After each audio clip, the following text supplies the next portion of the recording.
My name is Derek. This happened last fall when I was 24. My girlfriend Rachel and I had been planning this trip for weeks. We had been together for about 2 years, and lately we had been arguing more than usual. We thought a long weekend away might help us reset.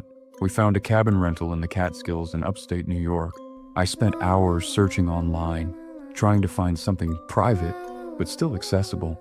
The cabin I chose was about an hour away from any major town, located down a winding mountain road. According to the listing, it could sleep 4 people and included a wood stove, a basic kitchen, and a deck overlooking the woods. The photos looked good. We left Thursday afternoon around 2 p.m., stopped at Walmart for groceries and firewood, and reached the turnoff around 5 p.m. The road leading to the cabin was steep and narrow, and clearly required 4-wheel drive, but my SUV managed it without trouble. When we finally arrived, I was impressed. The cabin was small but well maintained, painted dark green with a metal roof. The deck wrapped around 2 sides of the building, and from there, you couldn't see any other houses. The owner had left the key in a lockbox beside the door, using the code from the listing. We unloaded our bags and spent the next hour settling in. Rachel likes everything organized immediately, so she put away the groceries and made the bed while handled the wood stove. By the time we finished, it was getting dark. We made pasta for dinner and opened a bottle of wine. For a while, everything felt actually better than normal. We sat on the couch talking about random things, relaxing in a way we hadn't in months.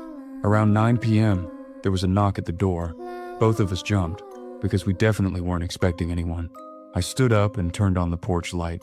Through the window, I saw a man in his mid-40s, wearing a flannel jacket and work boots. I opened the door slightly and he introduced himself as Gary. He said he was the property manager for the cabin. He apologized for coming so late, but explained that he wanted to make sure we had found everything and that the wood stove was working properly. I told him everything was fine and thanked him for checking. He nodded, but didn't leave. Instead, he leaned casually against the door frame and asked how long we were staying. I told him we'd be there until Sunday. When I said that, he made a strange expression, as if something about that concerned him. Then he asked if we had checked the weather forecast. I said no, and asked why. He told us a storm was expected Saturday night, possibly bringing ice, and that the road down the mountain could become dangerous in those conditions. He said he just wanted us to know in case we decided to leave early. Rachel stepped up behind me and thanked him for the warning, but then his behavior changed. He stopped looking at me and focused only on Rachel with a strange smile on his face. He said, "You two picked a good weekend to get away from everything." Rachel gave him a polite smile and slowly stepped back. I thanked him again and began closing the door, but he placed his hand against it. He said there was one more thing. According to him, the owner had asked for a quick walkthrough of the property while we were staying there to check for maintenance issues, something about insurance requirements. He asked if the next morning around 10 a static would work. I didn't like the idea of someone coming into the cabin while we were there, but it sounded like a reasonable request from a property manager. After a moment, I told him that 10 a.m. would be fine. He nodded, gave Rachel one last lingering look, and then finally walked back into the darkness. Rachel and I watched through the window as he walked back to his truck, parked a little way down the driveway. As soon as he drove off, Rachel said the man had given her the creeps. I agreed but tried to brush it off, saying he was probably just awkward and doing his job. We finished our wine and went to bed around 11 p.m. I don't know what time it was when I woke up, but it was still dark.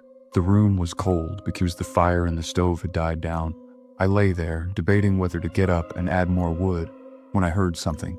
Footsteps on the deck, like someone walking deliberately around the outside of the cabin. At first I thought it was an animal, but then I got up and looked out the window.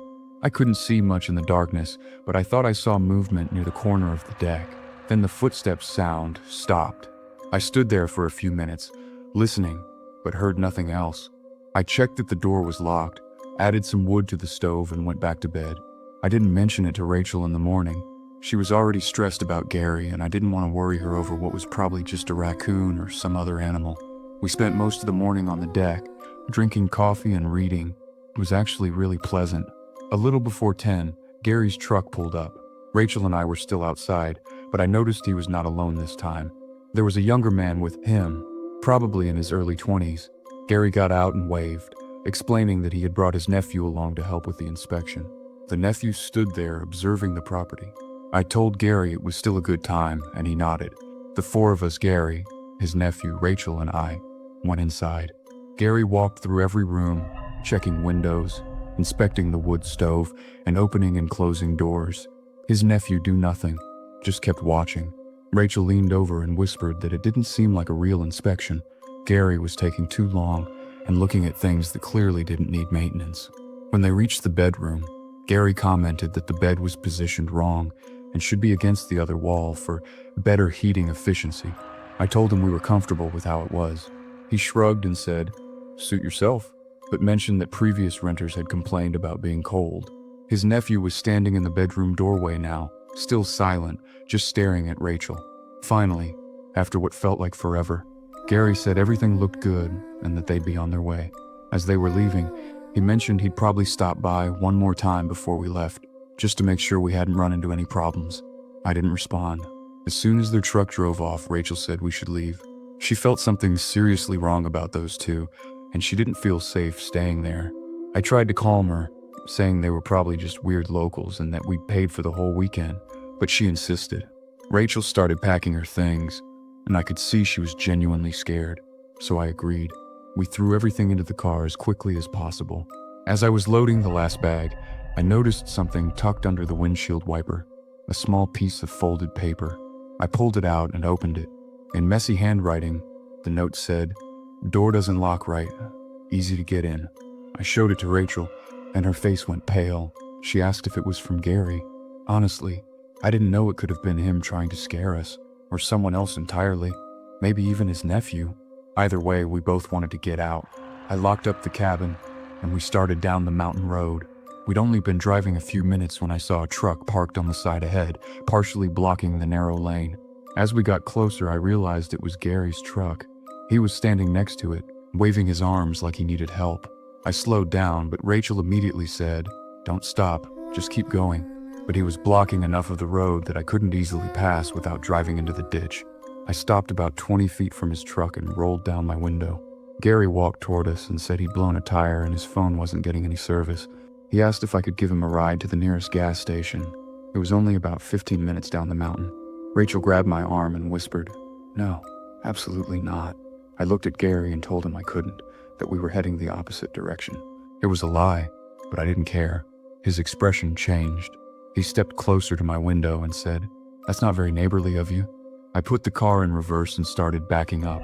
Gary moved toward us, and that's when I saw his nephew appear from behind the truck, walking into the middle of the road. They were both just standing there, watching us. I kept reversing until I could turn around, then floored it back toward the cabin. Rachel was crying, asking what we were going to do. I didn't have an answer. We couldn't drive past them, and the road only went one way. The cabin was the only structure for miles. I drove past the cabin driveway and kept going up the mountain road, hoping there was another way out. After about a mile, the road ended in a turnaround. We sat in the car, trying to figure out our options. Rachel's phone had one bar of service. She tried calling 911, but it wouldn't connect. She sent a text to her brother with our location and what was happening, hoping it would eventually go through. We waited for probably 20 minutes, and then I decided we needed to try the road again. Maybe they'd given up and left.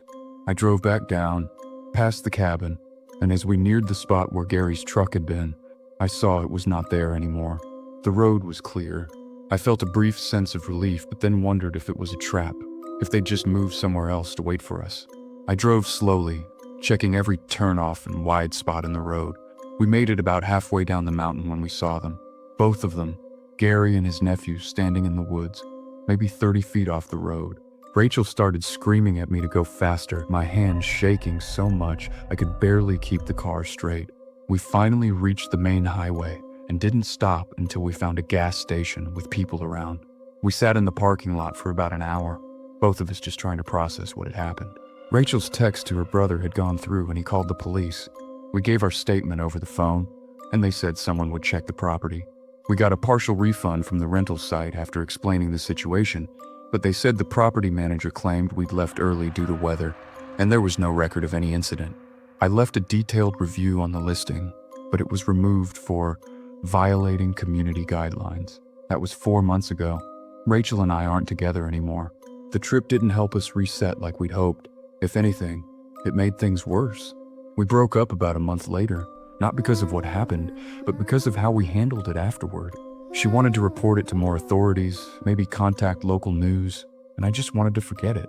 We couldn't agree on anything after that. Sometimes I still think about those two guys standing in the woods, watching us drive away, and that note on my windshield, about how easily they could have gotten into the cabin while we were sleeping.